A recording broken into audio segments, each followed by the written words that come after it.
페이지 1. 시장의 형태는 독점 과정, 독점 경쟁, 완전 경쟁으로 구분합니다. 구분의 기준은 시장 안의 기업 수, 가격에 대한 개별 기업의 통제력, 공급 상품의 동질성, 시장의 진입 장벽, 가격 이외의 경쟁의 존재 등에 의해서 나뉘어집니다. 독점은 한 개 기업만이 존재하고 이 독점 기업은 가격에 대한 통제력을 가집니다. 진입 장벽이 매우 높습니다. 과점은 3개 내지 4개의 소수의 기업이 존재하고 가격에 대한 통제력은 어느 정도 있습니다. 상품의 동질성은 약간 있습니다. 진입 장벽은 상당히 높은 수준입니다. 가격 이외의 경쟁 요소는 존재합니다. 독점 경쟁은 시장 안의 기업 수는 다수이고 가격에 대한 통제력은 약간 있습니다. 상품은 차별화되어 있고 진입 장벽은 거의 없습니다. 비가격 경쟁 요소가 존재합니다. 마지막으로 완전 경쟁은 현실에서는 존재하지 않는 연구 모델을 위한 시장 형태입니다. 시장 안의 기업 수는 다수이고 가격에 대한 개별 기업의 통제력은 없습니다. 상품은 완전히 동일합니다. 진입 장벽은 전혀 없습니다. 누구나 진입과 퇴출이 가능합니다. 비가격 경쟁 요소는 없습니다. 페이지 2. 판매자 수, 즉 기업의 수를 다시 정리합니다. 완전 경쟁 시장은 다수의 판매자가 존재하고 독점 시장은 유일한 판매자가 존재하며 과점 시장은 소수의 판매자가 존재합니다. 독점 경쟁 시장은 판매자 수 측면에서는 완전 경쟁 시장과 유사합니다. 구매자의 수는 충분히 크다고 전제합니다. 단 구매자가 단 하나뿐인 시장은 수요 독점이라고 합니다. 페이지 3. 개별 기업이 가격에 영향을 미칠 능력이 있는지 여부를 봅시다. 완전 경쟁 시장에서는 개별 기업이 가격에 영향을 미칠 가능성이 없습니다. 독점 기업에서는 기업이 가격에 상당한 영향력을 행사합니다. 기업에 제공하는 상품의 동질성 여부를 봅시다. 완전 경쟁 시장에서는 각 기업이 제공하는 상품이 완전히 동질적이며 독점 경쟁 시장에서는 상품이 차별화됩니다. 페이지 4. 현재 존재하는 시장에 대한 새로운 기업의 진입 장벽은 잠재적인 경쟁자가 시장에 들어오는 것을 막는 장치로서 기술상의 이유로 인한 것은 자연 발생적 성격을 갖습니다. 정부의 규제로 인한 것은 인위적 성격을 갖습니다. 완전 경쟁 시장과 독점 경쟁 시장에서는 진입 장벽이 전혀 존재하지 않으며 독점 시장에서는 진입의 기회가 거의 완벽하게 봉쇄되어 있습니다.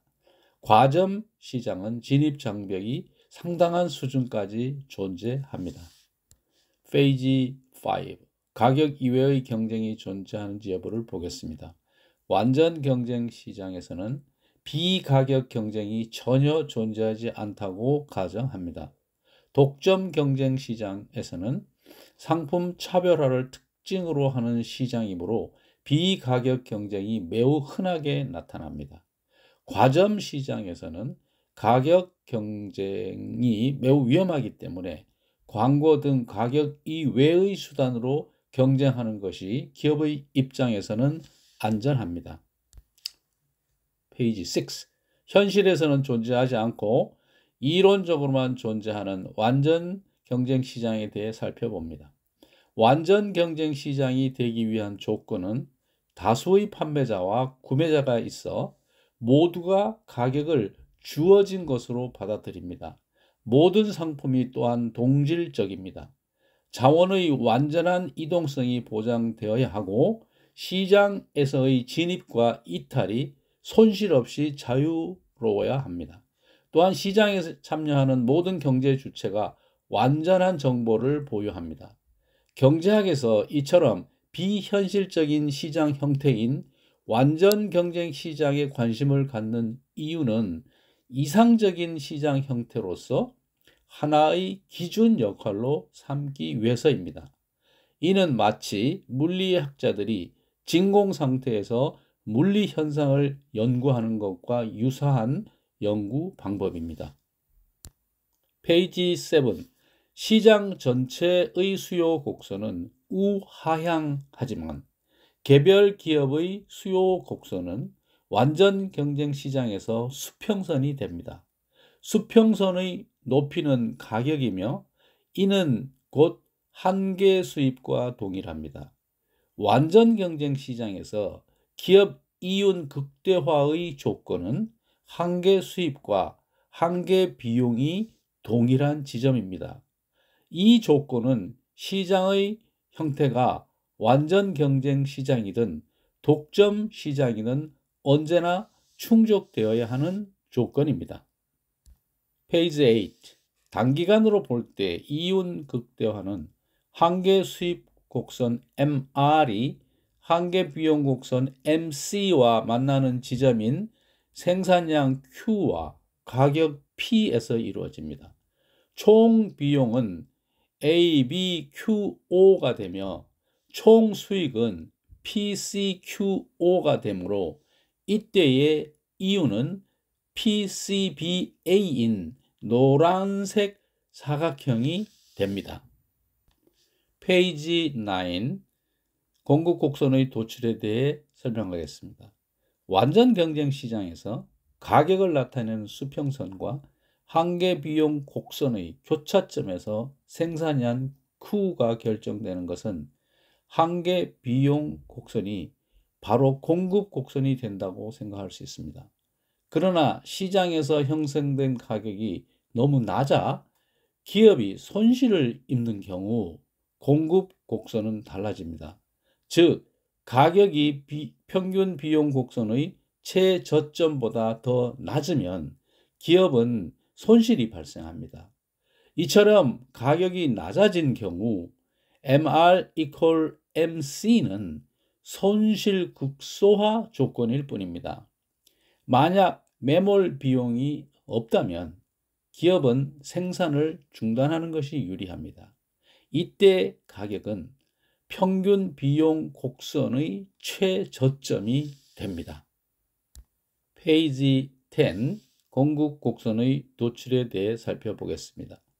개별 기업이 영향력을 행사할 수 없는 상품의 가격이 개별 기업의 평균 비용 곡선의 최저점보다 낮을 경우 개별 기업은 시장의 상품을 공급하지 않게 되므로 공급 곡선은 원점 위의 선분인 O에서 A 아래까지의 선분이 됩니다. 가격이 평균 비용 곡선의 최저점보다 커지는 점에서부터는 한계 비용 곡선이 생산 수준이 됩니다. 개별 기업의 공급 곡선을 수평 방향으로 더하면 시장 전체의 공급 곡선이 도출됩니다. 페이지 11. 장기 균형의 상태를 살펴봅시다. 장기 조정은 시장 내 기업들이 플러스 이윤을 얻는 경우 시장에 신규 기업이 진입하게 됩니다. 이로 인해 공급이 증가하게 되고 그러면 가격이 하락합니다. 기업이 없는 이윤이 제로로 떨어져 새로운 기업이 더 이상 시장에 진입할 유인 요소가 없어질 때까지 이 조정은 계속됩니다. 이제 시장 내 기업들이 이윤을 얻지 못하는 경우 한계 기업이 이탈하고 공급이 감소하게 됩니다. 그러면 가격이 다시 상승합니다. 이러한 장기 조정 과정을 장기 균형 상태가 이루어질 때까지 계속되게 됩니다. 페이지 12. 시장의 장기 균형은 시장 안의 모든 기업들이 제로의 이윤만을 얻고 있어 더 이상 진입이나 이탈이 일어나지 않는 상태입니다. 이와 같은 장기 균형의 성립 조건은 각 기업의 이윤이 극대화되어 있어야 합니다.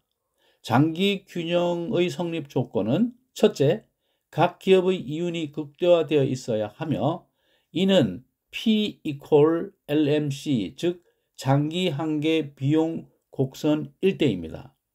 둘째 조건은 극대화된 이윤이 제로여야 하며 이는 P equal LAC, 즉 장기 평균 비용 곡선 일대입니다. 세 번째 조건은 시장 전체의 수요량 이퀄 시장 전체의 공급량이어야 합니다. 시장에서 형성된 균형 가격이 장기 평균 비용 곡선 LAC의 최저점의 높이와 같을 때 이 세 가지 조건이 충족되는 것입니다. 페이지 13. 장기 균형에서 이윤이 제로가 된다는 의미에 대해 설명하겠습니다. 경제적 이윤 이퀄 수입 마이너스 기회비용 이퀄 제로라는 의미는 무엇일까요? 정상 이윤은 기업에 투하된 자본에 대한 정상적인 수익은 기회비용의 일부에 포함됩니다. 경제 전체에서 사용되는 자본의 평균적 수익률을 포함한 것이 정상 이윤입니다. 경제적 이윤이 제로라는 것은 정상 이윤만을 얻는 상태를 의미하며 정상 이윤을 얻는 기업들이 도태되어야 할 이유는 없습니다. 이것이 장기 이윤 제로의 의미입니다. 페이지 14. 완전 경쟁 시장은 어떤 점에서 가장 바람직한 시장 형태인지 알아봅시다. 완전 경쟁 시장에서는 자원이 가장 효율적으로 배분됩니다. 경쟁의 압력으로 인해 기업은 효율성을 추구해야 합니다. 즉, 가격 P equal MC, 즉 한계 비용 곡선이 되어야 하며 MB, 즉 marginal benefit, 한계 편입이 MC가 되어야 합니다. 장기 비용 곡선의 최저점에서 생산이 이루어져 가장 낮은 생산 단가에서 그 상품을 생산해야 합니다. 완전 경쟁 시장의 한계에 대해 알아봅시다. 완전 경쟁 시장을 위한 전제 조건이 충족되는 것은 매우 어렵습니다. 공평한 분배 측면에서도 한계가 있습니다. 완전 경쟁 시장의 강점은 효율적 자원 배분에 국한됩니다. 다른 형태의 시장과 비교했을 때 상대적 관점에서 바람직한 시장이라는 평가를 받습니다.